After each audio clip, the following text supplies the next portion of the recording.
Army chief general MM Naravane Sri Lanka के 4 दिवसीय दौरे पर हैं। उनके इस दौरे पर कहा जा रहा है कि भारत और श्रीलंका के बीच जो रिश्ते हैं वो और मजबूत होंगे। उनके इस दौरे के ठीक बाद भारतीय सेना ने ट्वीट किया और लिखा कि अपने श्रीलंकाई समकक्ष जनरल शावेंद्र सिल्वा के निमंत्रण पर मंगलवार को 4 दिवसीय यात्रा पर यहां पहुंचे जनरल नरवणे ने राष्ट्रपति गोटबाया राजपक्षे से मुलाकात की, जो श्रीलंकाई सशस्त्र बलों के कमांडर इन चीफ भी हैं। जनरल नरवणे ने राष्ट्रपति के साथ परस्पर और रणनीतिक सहयोग से जुड़े विभिन्न मुद्दों पर चर्चा की। इसके बाद भारतीय उच्चायोग ने ट्वीट किया। भारतीय थल सेना के प्रमुख जनरल एमएम नरवणे ने राष्ट्रपति गोटबाया राजपक्षे से मुलाकात की ताकि द्विपक्षीय रक्षा सहयोग को और मजबूत बनाने के लिए उनका मार्गदर्शन हासिल हो सके। जनरल नरवणे ने राष्ट्रपति से कहा कि इस क्षेत्र में सुरक्षा के लिए भारत पड़ोसी देशों में स्थिरता की उम्मीद करता है। उन्होंने ये भी कहा कि करीब 1000 श्रीलंकाई सैनिक हर साल भारत में ट्रेनिंग लेते हैं। उन्होंने कहा कि सेना के 50 अधिकारियों के लिए विशेष रूप से डिजाइन किए गए पाठ्यक्रम की भविष्य में व्यवस्था की जाएगी। आपको बता दें कि राष्ट्रपति खुद श्रीलंकाई सेना के सेवानिवृत्त कर्नल हैं और उन्होंने एक सैन्य अधिकारी के रूप में भारत में अपने ट्रेनिंग और अनुभव को याद किया। जनरल नरवणे ने सुबह प्रधानमंत्री महिंदा राजपक्षे से भी आधिकारिक आवास पर जाकर उनसे टेम्पल ट्रीज में मुलाकात की।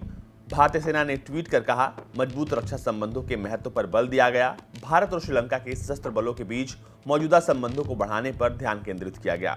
श्रीलंका के न्यूज फर्स्ट चैनल के अनुसार जनरल नरवणे ने प्रधानमंत्री महिंदा राजपक्षे से कहा, दोनों सशस्त्र बलों के बीच उत्कृष्ट संबंध है। उन्होंने कहा कि ये सकारात्मक बातचीत दोनों देशों के बीच सभी स्तरों पर द्विपक्षीय संबंधों को मजबूत बनाने में मदद करेगी।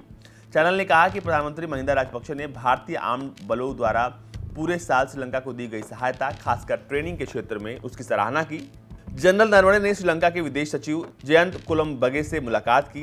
इससे पहले जनरल नरवणे ने रक्षा मंत्रालय के सचिव जनरल जीडीएच कमल गुनारत्ने से मुलाकात की तथा श्रीलंका और भारत के बीच प्रागढ़ रक्षा सहयोग को और आगे बढ़ाने के उपायों पर चर्चा की।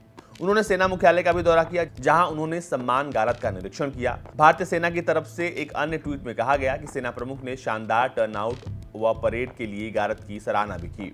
आपको बता दें कि इस बात के कयास लगने लगे हैं कि जो श्रीलंका चीन के पास जा रहा था या चीन से अपनी नजदीकियां बढ़ा रहा था, वो श्रीलंका भारत से अपने संबंध को और मजबूत कर सकता है, क्योंकि आपको बता दें कि श्रीलंका के जो मैक्सिमम कह लें कि एक बड़ी संख्या है वहाँ के सेना में भर्ती लोगों की, जिनकी ट्रेनिंग भारत में होती है और भारत श्रीलंका को वक्त वक्त पर मदद के साथ साथ वो तमाम जरूरी चीज़ मुहैया कराता है जो श्रीलंकाई सेना को ज़रूरत होती है। आपको बता दें कि श्रीलंकाई सेना की शुरुआत से ही भारत ने खूब मदद की है और आगे आने वाले दिनों में भी जनरल नरवणे ने साफ कर दिया है कि वो श्रीलंका की मदद करेंगे।